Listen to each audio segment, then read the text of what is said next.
दोस्तों, इस बात में कोई भी शक नहीं है कि दुनिया में सबसे ज्यादा अलग प्रकार के जानवर अमेज़न के जंगल में पाए जाते हैं। इसके अंदर जाकर ऐसा लगता है जैसे हम किसी दूसरी दुनिया में आ गए हों। इस वक्त धरती का सबसे ज्यादा घना जंगल अमेज़न ही है।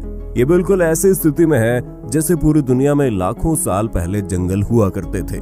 कई लोगों का ये भी मानना है कि अमेज़न के जंगलों की गहराई में आज भी डायनासोर जैसे जीव जिंदा हो सकते हैं।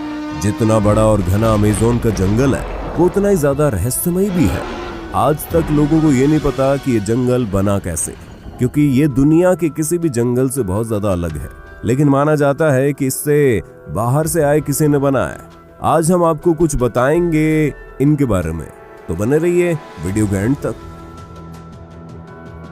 दोस्तों, अमेज़न जंगल का नाम सुन के आपके दिमाग में सबसे पहले सांप आते होंगे, क्योंकि यहाँ पर सांप की सबसे ज्यादा प्रजातियां मिलती है, जैसे कि एनाकोंडा, पाइथन, कोबरा और कई अलग अलग सांप।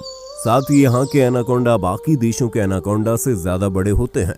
कुछ का मानना है कि अमेज़न के जंगल में प्राचीन वक्त के सांप भी मौजूद हैं, क्योंकि इसका क्लाइमेट और नेचर बिल्कुल वैसा है जैसे लाखों साल पहले धरती का था, और वैसे सपनों को देखे जाने की बात भी होती रहती है। इस जंगल में बुलेट एंट और साथ ही और भी कई अनोखे जानवर हैं, जो कि बस अमेज़न में ही मिलते हैं। अमेज़न में कई जानवरों पर रिसर्च की गई है, पर फिर भी आज तक अमेज़न के आधे से भी कम हिस्से को ही हम देख पाए हैं। अमेज़न का 75% हिस्सा ऐसा है जहां आज तक इंसान पहुंच नहीं पाए, क्योंकि ये बहुत ही ज्यादा घना है और इतने अंदर तक टेक्नोलॉजिकल सामानों को लेकर जाना नामुमकिन है। साथ ही जैसे कि हमने कहा, इसका क्लाइमेट लाखों साल पहले की पृथ्वी जैसा है, तो वैज्ञानिक इसके साथ छेड़छाड़ करके इसे बर्बाद नहीं करना चाहते। अमेज़न में कई आदिवासियों की ट्राइब भी रहती है, और अमेज़न के घने जंगलों में और भी कई ऐसी जनजातियां होती होंगी जिनके बारे में हमें कुछ भी नहीं पता। और अगर टेक्नोलॉजिकल डेवलपमेंट की वजह से अमेज़न जंगल नष्ट हो गया तो दुनिया से कई सारे जीव विलुप्त हो जाएंगे।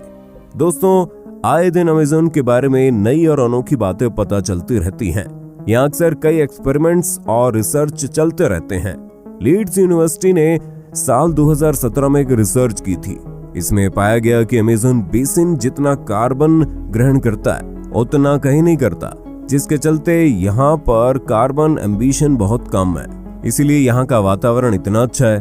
अगर यहाँ पर टेक्नोलॉजिकल डेवलपमेंट बढ़ गई तो यहाँ पर बहुत ज्यादा कार्बन रिलीज होगा और नेचर के लिए खतरा होगा। वैज्ञानिक कार्लोस नोबर अपने रिसर्च में कहते हैं कि जिस तरीके से अमेज़न के जंगलों को काटा जा रहा है वो दुनिया के सबसे बड़े जंगल से सबसे बड़े सावन क्षेत्र में बदल सकता है। बता दे, सावन क्षेत्र में छोटे छोटे पौधों के साथ घास का जंगल होता है। इससे क्षेत्र की इकोलॉजी भी बदल सकती है। अमेज़न के जंगल 9 देशों से होकर गुजरते हैं। इन जंगलों का करीब 60% ब्राजील, 13% पेरू, 10% कोलंबिया और बाकी का हिस्सा Ecuador, Guana, Venezuela, Bolivia, Suriname और फ्रेंच गुयाना से होकर गुजरता है। बता दे कि पृथ्वी पर जितने जीव हैं उसके 1/3 को एक साथ आप अमेज़न के जंगल में देख सकते हैं।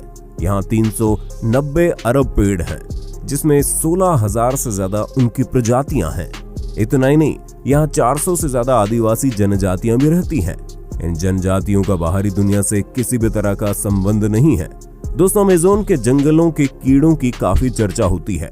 माना जाता है कि यहाँ इतने हजार तरह के कीड़े और जंतु मिलते हैं कि उनमें से कुछ ही फीसदी के बारे में अब तक वैज्ञानिकों को पता चला है। यहाँ की बुलेट चींटियां भी बड़ी खतरनाक होती हैं।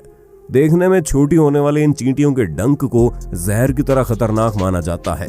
कहा जाता है इनके काटने पर गोली लगने जितना दर्द होता है। चींटियों के बाद यहाँ की मकड़ियों की चर्चा होती है। यहाँ 3000 से ज्यादा मकड़ियों की प्रजातियां पाई जाती है, जिनमें ज्यादातर जहरीली होती हैं। टैरेंटुला मकड़ी को सबसे खतरनाक माना जाता है। इसके बाल भी इतने खतरनाक होते हैं कि आपकी आंखों में पड़ गए तो शीशे की तरफ उसे फोड़ देंगे। अब इतने कमाल के जानवर बस यहीं रहते हैं, तो इस जगह के बारे में कुछ खास बात तो होगी ही। देखा जाए तो कुछ नहीं, बल्कि बहुत खास बात यह है कि अमेज़न जंगल किस तरीके से बना है।